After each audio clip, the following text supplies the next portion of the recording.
What's up, guys? So I recently watched this video that I want to talk about. It's from Candace Owens and it's called My Thoughts on Homosexuality. So you can look this up on YouTube. I'm going to share the link in this video's description box and in the comments.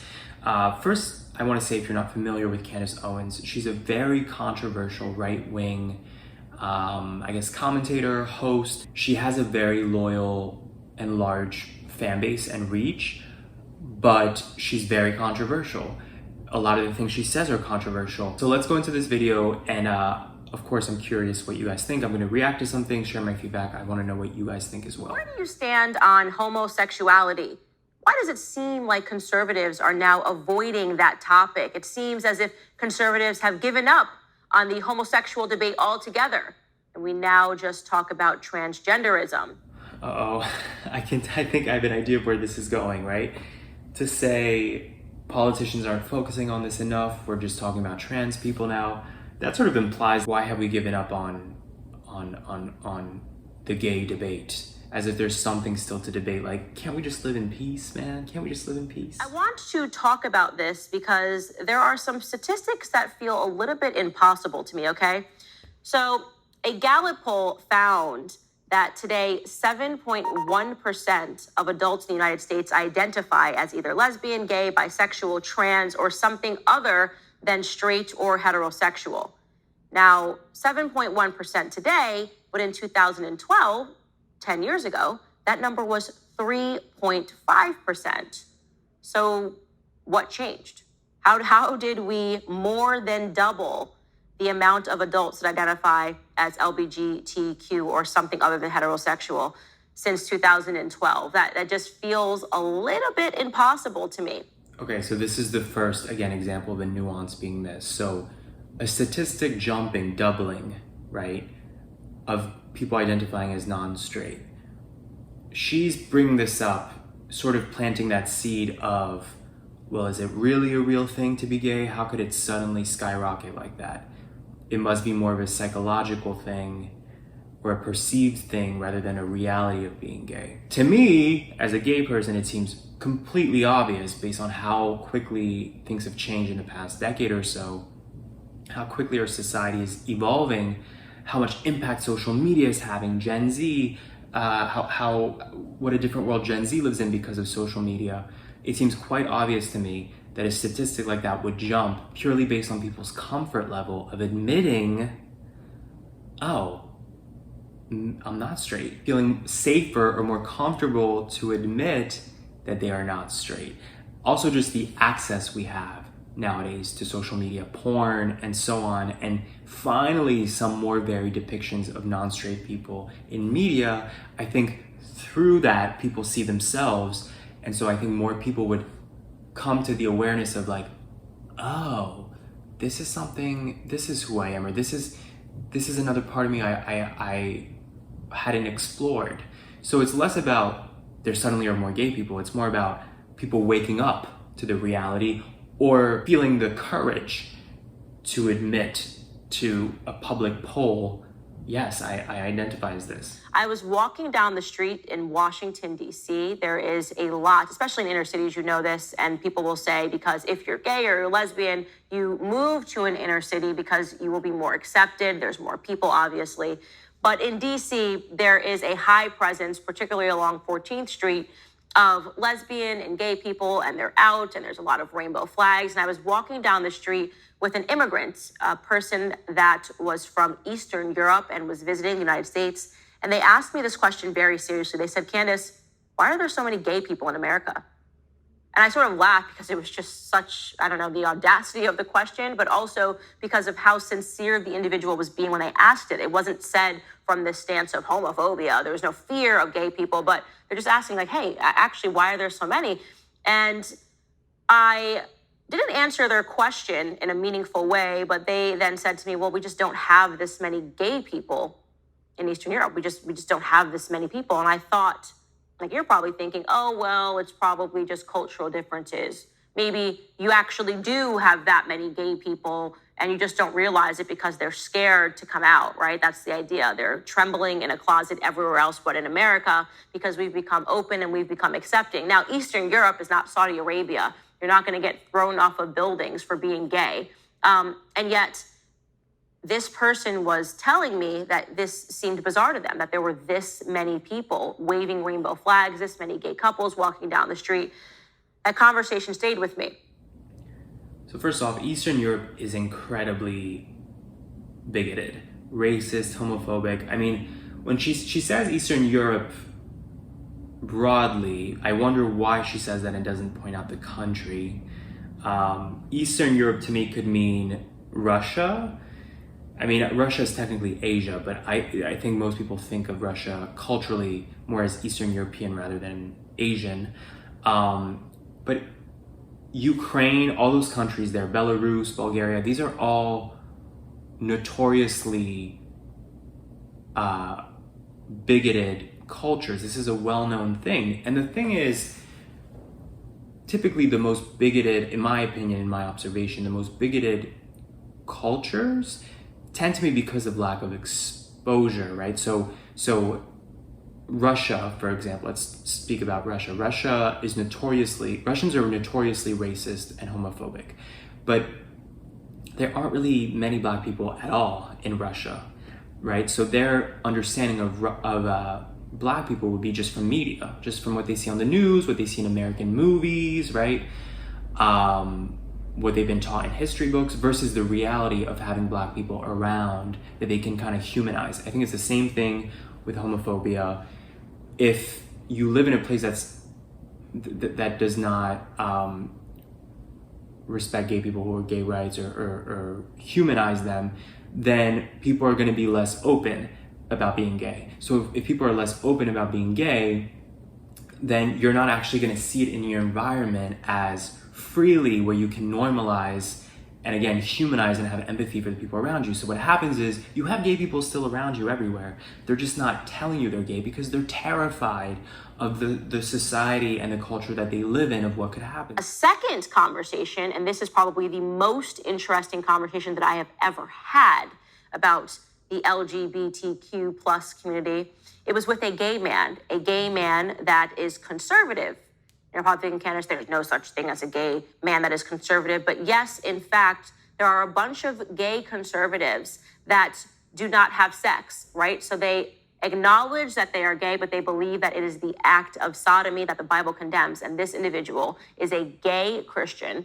He goes to church every Sunday, probably more than that. And he says, I do not engage in sexual relations as a gay man. And I found that to be fascinating, and I spoke further with him about that. And here's what he said to me, and trust me, I know this is going to sound ridiculous, but we're going somewhere here. He said, Candace, in my experience, of all of the gay people that I have met in the gay community, probably only 10% of them, maybe even less, are actually gay. I went, what? What do you mean only 10% of them are actually gay? He said, no, I'm serious. About 10% of them, do I think, maybe even less, were actually born gay. The rest of them have other issues going on. He used himself as an example. He said, for me, and me as an example, I have daddy issues. I grew up without a father in the home. And for me, establishing a relationship, some sort of a relationship as a gay man makes me feel like I'm getting that love that I missed.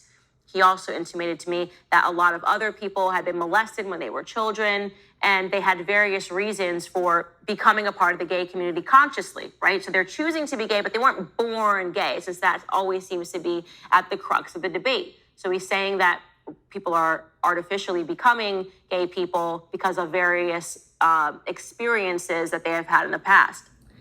That sounds like somebody who went to his priest or his a Christian counselor who tried to find an explanation for his gayness to imply that it's not natural to be gay and that this is something you can change. Also, plenty of people have daddy issues or mommy issues or childhood trauma who don't have any desires to any gay sort of desires. So she spends the rest of the video bringing up other anecdotes. She talks about somebody who used to identify as trans, went through gender reassignment, sex change surgery, and then regretted it. How that person now like talks to as many people as possible about regretting it. These were my own psychological issues. I'm not really trans. Basically a voice for conservatives to employ as a token sort of example of like, this trans thing is getting out of hand. So anyway, Candace Owens uses that example to once again indicate her thesis about homosexuality, and she never outright says it. She just kind of poses these questions by bringing up these anecdotes, but the whole video ends up being, her thesis is, can you really be gay? Can you really be trans? Or do other things make you that way? She brings up My 600 Pound Life, the reality show, saying if you really dig deep and listen to those individual stories on that reality show of these morbidly obese people, oftentimes they have a lot of trauma, and their way of dealing with the trauma is to be obese. So she's trying to say, are you really naturally obese? Are you really naturally gay? Are you really naturally trans? Or did your trauma make you that way? This is such a dangerous, dangerous claim that has been reiterated for decades, for so long, this link between trauma and abuse and being gay, that you must have been molested as a child and then that's why you're gay. Kind of like the narrative of pedophilia is linked to homosexuality. It's this same idea that it's really, really ignorant, and you can tell it was made by people with an agenda. Usually it's a very Christian agenda of linking being gay in its root to shame, and that there's no other elements or nuances to it.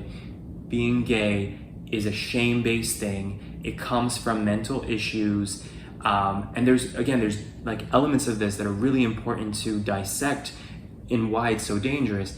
It's making it a shameful thing. It's implying that it can be changed and that you should change because it's not natural, right? That this wasn't supposed to happen. But also it's repeating the historical trope about gay people, which is that gay people are one-dimensional sexual creatures, sexual deviants of society, and there's no other role to them. They're just like these broken sexual creatures walking around. It limits the identity and the multidimensional humanity of gay people, which is something that historically has always been done to gay people, at least since the Christian era, right? So she brings up these points and she does it ever so gently, kind of like a politician. She's just kind of raising these questions and going, well, you figure it out. You see what you think based on these anecdotes that I brought up. And the thing is, anecdotes are not empirical evidence. Like, it's very easy to find somebody who says something that aligns with what you think because of their life experience. Their life experience is their life experience. I can also find 10 other people who have no childhood trauma or abuse who happen to be gay. I find it very intellectually dishonest to have a video like this. I mean, I guess it's in the title, My Thoughts on Homosexuality. It's very a self-centered view, but I just assumed in this video she would gather evidence. There would be a credibility element if she shares, I talked to this sex psychologist, and I talked to this researcher on human sexuality, and there is none of that in this video, right? So this is somebody who's just spouting things that she has heard that align with her point of view, that is clearly that she's not a fan of gay people. She doesn't think it's natural or that it's supposed to be this way. I'm assuming she's Christian. I could be wrong, but I'm assuming it comes from a religious ideology. But there's no credibility to what she's saying because she's using anecdotes and just saying, well, think about this. Could it be that all gay people are really just gay because of shame? Because, look at My 600 Pound Life. It's the same kind of thing. Look at that trans person that said this. And so she's conflating all these things. Why I say that it's intellectually dishonest. If she really did care about that question, like if she genuinely was curious, because she presents it as such, right? She's saying, I'm not saying this. I'm just raising the point that it seems like there could be a link between childhood trauma and then ending up gay. If she really wondered that, she could have had 10 gay people, 20 gay people, and it had a good discussion, a panel discussion.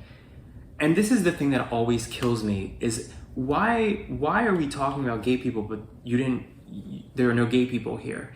To me, it's like having a room full of white people debate Black Lives Matter. or having men decide what happens to women's bodies. If she really was curious about the answer to this question, I think it's fair for people to ask these questions, by the way. And especially if this is something that you've been taught, as society has,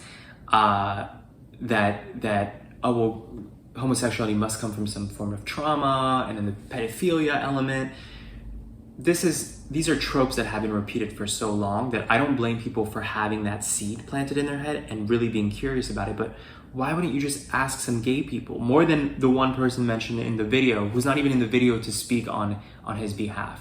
Why wouldn't you include scientific research in this? The reality is, there are plenty of people who have a story of abuse or sexual trauma who don't end up being gay.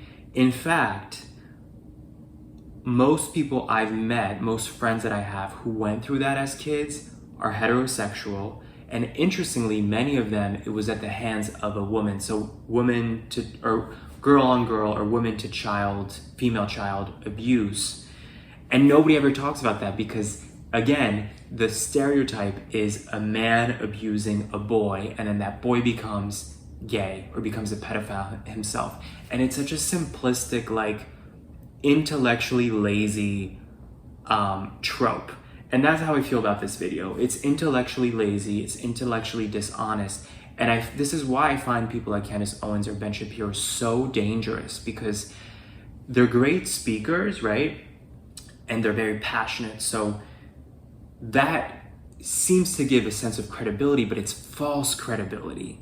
There isn't really substance to what they're saying. They're just repeating the same thing over and over in order to pander to their audience that is already in agreement with them. And this kind of content does such a disservice to gay people, especially young gay people, who then again go through this cycle of like, being gay is it automatically there's a shame thing there. Like, there must be something wrong with you. What happened to you as a kid for you to become this way? So you could have nothing wrong that happened in your childhood, but now you're already associating your sexuality with something bad, something toxic. I'm curious what you guys think of this. Of course, please let me know in the comments.